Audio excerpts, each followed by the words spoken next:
Às vezes o cara fica pensando, né, se vai acontecer algo ruim, se vai morrer algum personagem, se vai acontecer alguma desgraça em Matosei Reino Slave. Mas no fim tudo acaba de uma forma it, com o sortudo do Yuki sempre se beneficiando disso. Eu sou meio paranoico com esse mangá simplesmente por eu conhecer o passado desse autor com a Akame ga Kill. E mesmo que as pessoas falem que essa história será diferente, que realmente é diferente, você ainda fica com aquele sentimento que pode dar ruim em algum momento, mesmo nunca acontecendo isso.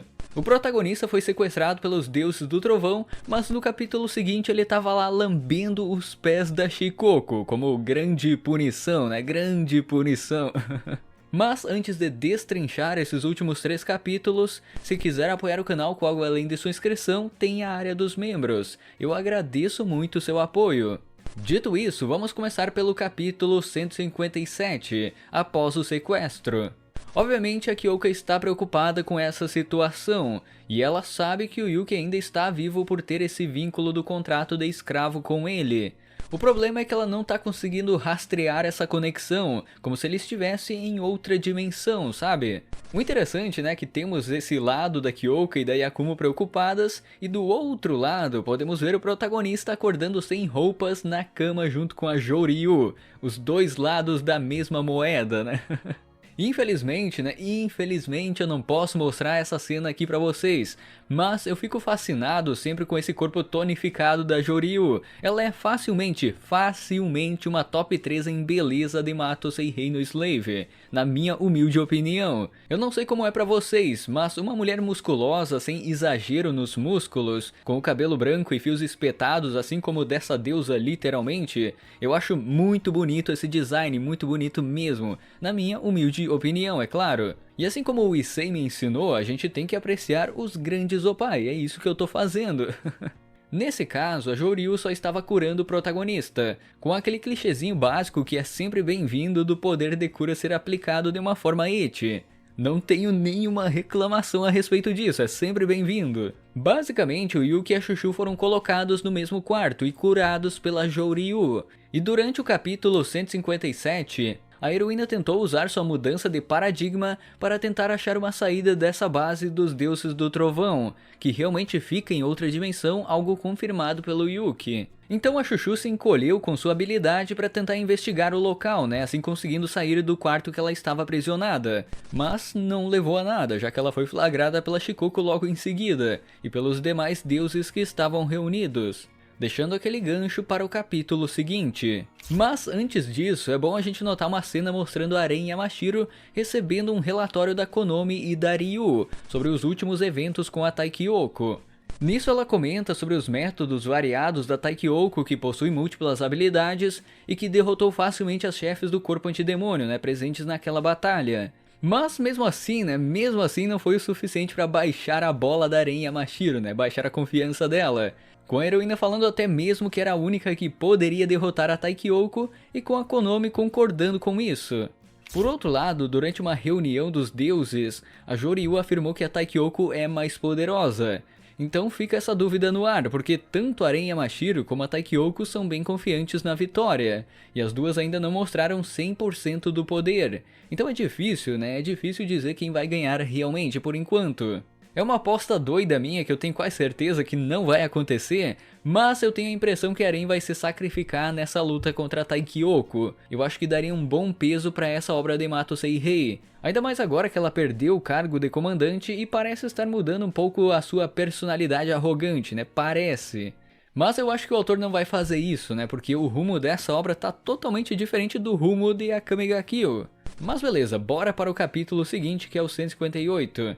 De primeiro momento, podemos ver o desfecho da Chuchu contra os deuses do trovão, onde ela foi facilmente neutralizada pelo veneno da Jakun, deixando a heroína paralisada. E nisso a Shikoko usou suas cobras para atacar e morder a Chuchu, realmente visando despedaçar ela. E só não aconteceu isso porque o Yuki ameaçou não cooperar com os deuses se algo acontecesse com a heroína. A Naruhime, que tá sempre de TPM, né, ressaltando isso, tá sempre de TPM, até quis ignorar o protagonista. Mas quando a Jouryu mencionou que sentiu a Kusetsu e os outros dentro do Yuki, então elas perceberam que isso não era apenas um blefe. No caso, o Yuki ainda estava preso dentro do quarto, né? Ele não estava junto com a Chuchu nesse momento, mas ele foi informado pelo Shikigami da Haruno que ela estava em perigo naquele momento. E a única opção foi gritar na esperança que os deuses ouvissem, né? Que foi o que aconteceu. Eu acho que o grande destaque desse capítulo 158 foi a revelação da identidade da Jakun. Eu sempre tive a impressão, não sei porquê, mas eu sempre tive a impressão que era um homem. Mas ainda bem que eu estava errado, né? Às vezes é muito bom estar errado. Na real, a Jakun é mais uma waifu de extrema excelência na questão de design. É incrível como o autor consegue ser bem único em cada uma dessas personagens. Às vezes eu fico esperando algum design genérico, né, por serem muitas waifus, mas ele consegue sempre criar algo bem único nessas personagens. Ele merece muito crédito por isso. Claro, não só ele, né, mas o artista também. Após isso, o protagonista explica para as demais que ele tem os deuses dentro dele, então em troca dessa colaboração, ninguém deveria machucar tanto ele como a Chuchu também. Nisso a Naruhime até tem mais uma explosão de TPM como sempre, brava com essa ideia do Yuki, mas a Jakun complementa que ninguém deveria fazer mal algum a ele, já que não sabiam se isso iria afetar os deuses dentro do protagonista. Os deuses do trovão eles são tratados como os antagonistas, né, os vilões, mas eles se importam com seus companheiros, dá pra ver que eles prezam por isso.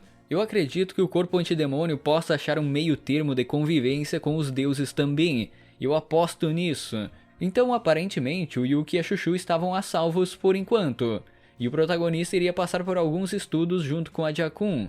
A Shikoku também deixa claro que não seria um tratamento de igual para igual, porque além deles ajudarem nessas pesquisas, os dois deveriam servir os deuses, basicamente ajudar nos trabalhos da base.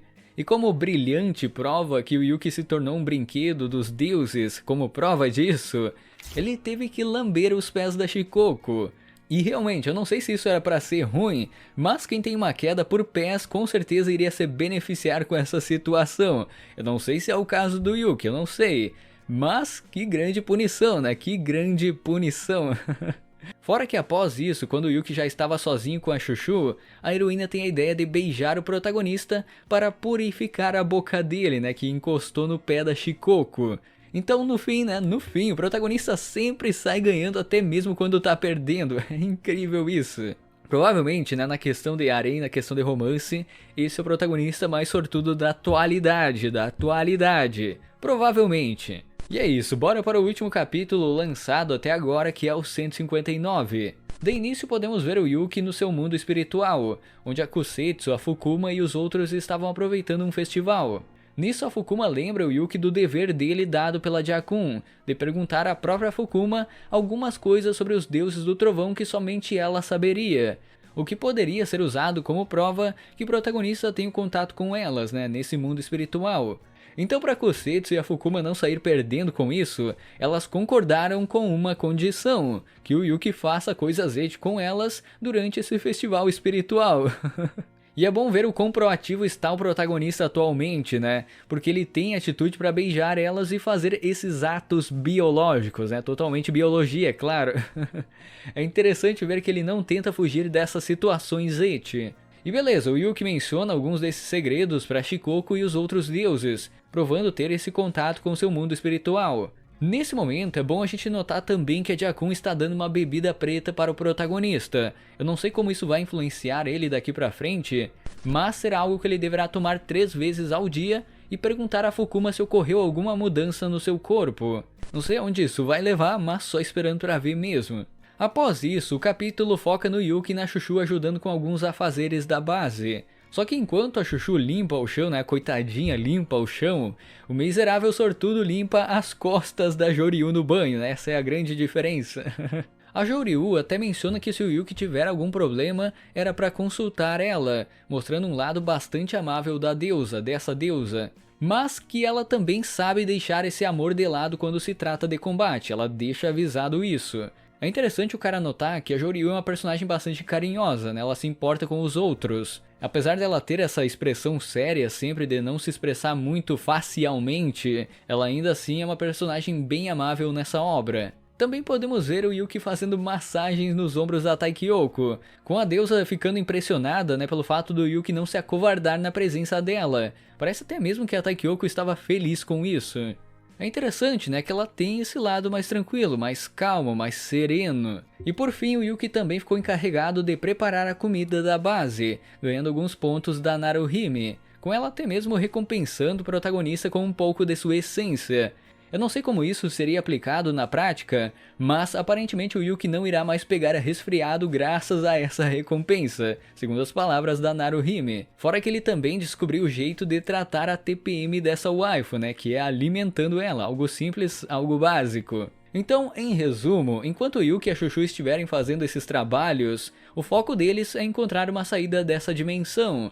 Além disso, o protagonista demonstrou interesse nos segredos dos deuses. Ele quer levar alguma informação importante quando sair desse local. No mais, eu acho que era isso. Essa situação dos dois não tá nem um pouco ruim assim, né? Convenhamos, convenhamos. Ainda mais falando sobre o Yuki, que teve a oportunidade de tomar banho com a Joryu, de fazer massagem nos ombros da Taikiyoko, de beijar os pés da Shikoko. Não tá nem um pouco ruim isso, convenhamos. Comente aí qual é a sua opinião a respeito desse arco, suas teorias. Inscreva-se, confira o sininho, vire membro se quiser. E até uma próxima!